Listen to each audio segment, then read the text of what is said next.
Hey guys, my name's Yura, and I know many people struggle with watercolor glazing, so here's my advice and some thoughts on how to achieve better watercolor glazing and how to practice it. Glazing helps create depth, dimension, and luminosity in your paintings, but also is just a useful tool in your toolkit. Successful glazing comes with understanding color theory. Understanding primary, secondary, tertiary colors, complementary colors, how they mix and how they affect each other is going to help you a lot in watercolor in general. And I'll have a tutorial on that attached to this video. But for now, let's talk about glazing in particular. Many artists struggle to create successful watercolor glazes, often resulting in muddy or opaque colors. So first piece of advice, choose transparent watercolor. So different paints have different opacity to them, and different amount of pigment and pigment particles.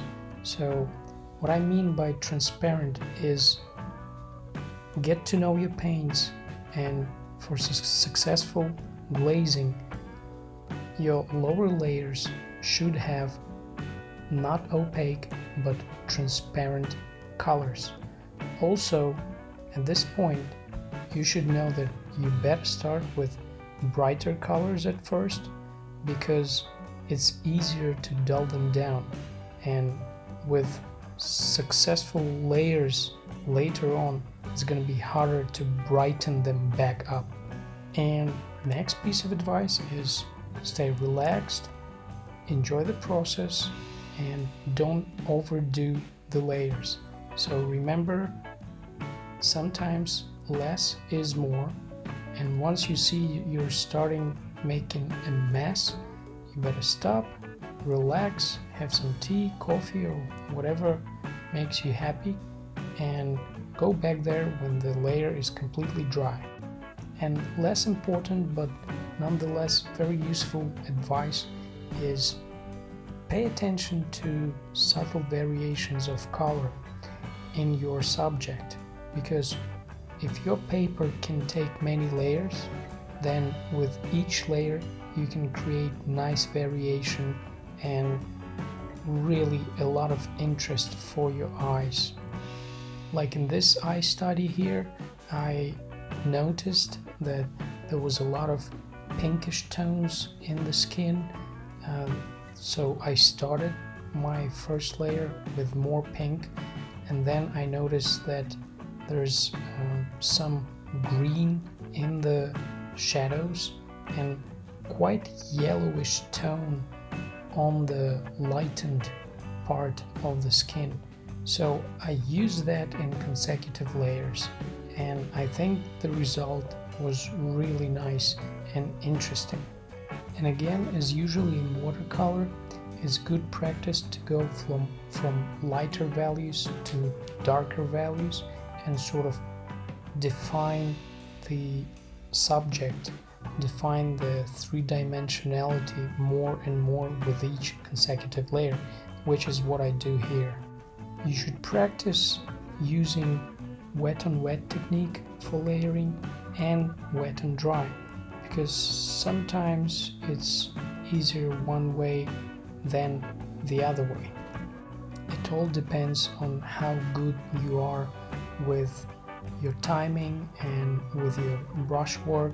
So you can start wet on wet to achieve soft edges, but you can also do it wet and dry and then just go back with a wet brush and sort of make your edges soft that way. I would like to advise you at least try a couple of times doing bigger works. So even for practice, it's really good to try your hand in bigger format.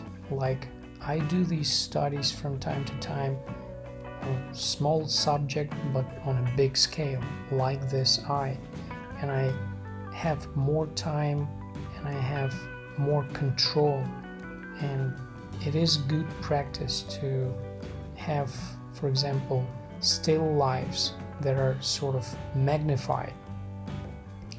You could, for example, paint an apple on a big format.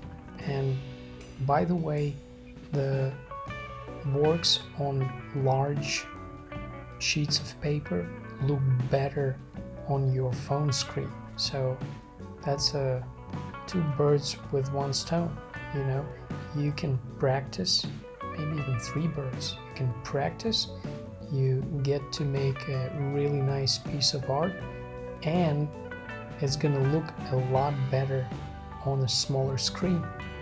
And just a couple of more words about the material. And the main one here is your paper. So the stronger the paper, the more it can take, the more layers you can lay on it. So let's sum this up.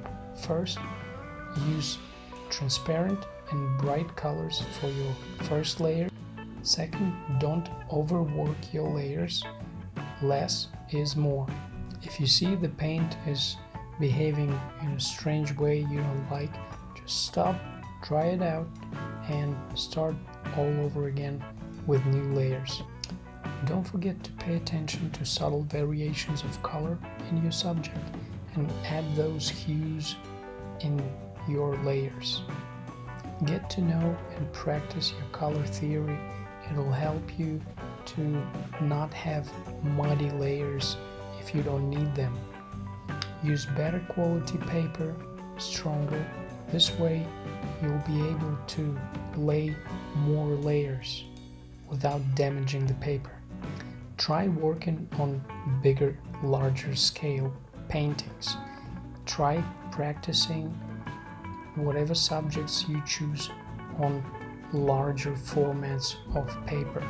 That'll help you with better control and better understanding of the subject and layering.